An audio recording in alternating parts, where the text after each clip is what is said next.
She heard a noise to her left and turned towards it, but it was nothing more than one of the Guardia di San Marco and his German shepherd, a gap-mouthed dog that looked too young and too friendly to present any real threat to thieves.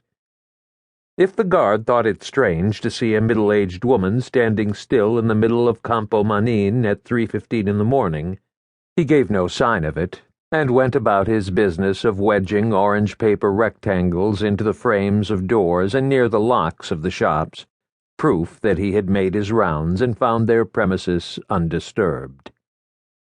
When the guard and his dog left, the woman moved away from the low chain and went to stand in front of a large glass display window on the far side of the square.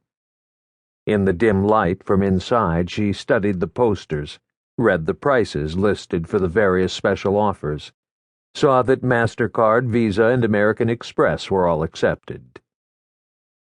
Over her left shoulder she carried a blue canvas beach bag. She pivoted her body, and the weight of what was in the bag swung it round to the front. She set it on the ground, glanced down into it, and reached in with her right hand. Before she could remove anything, she was so startled by footsteps from behind her that she yanked her hand from the bag and stood upright. But it was nothing more than 4 men and a woman, just off the No. 1 boat that stopped at Rialto at 3:14, now crossing the Campo on their way to some other part of the city. None of them paid any attention to the woman. Their footsteps died away as they walked up, then down the bridge that led into Calle della Mandola. Again she bent and reached into the bag, and this time her hand came out with a large rock, one that had stood for years on the desk in her study.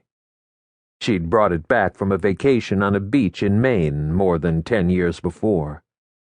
The size of a grapefruit, it fitted perfectly into her gloved palm. She looked down at it, raised her hand, even tossed the stone up and down a few times, as if it were a tennis ball and her turn to serve. She looked from the rock to the window and again to the rock. She stepped back from the window until she was about 2 meters from it, and turned until she stood sideways but still looking at the window. She pulled her right hand back level with her head and raised her left arm as counterweight, just as her son had taught her to do one summer when he had tried to teach her to throw like a boy, not a girl. For an instant it occurred to her that her life, at least part of it, would perhaps be divided in half by her next action, but she dismissed the idea as melodramatic self-importance.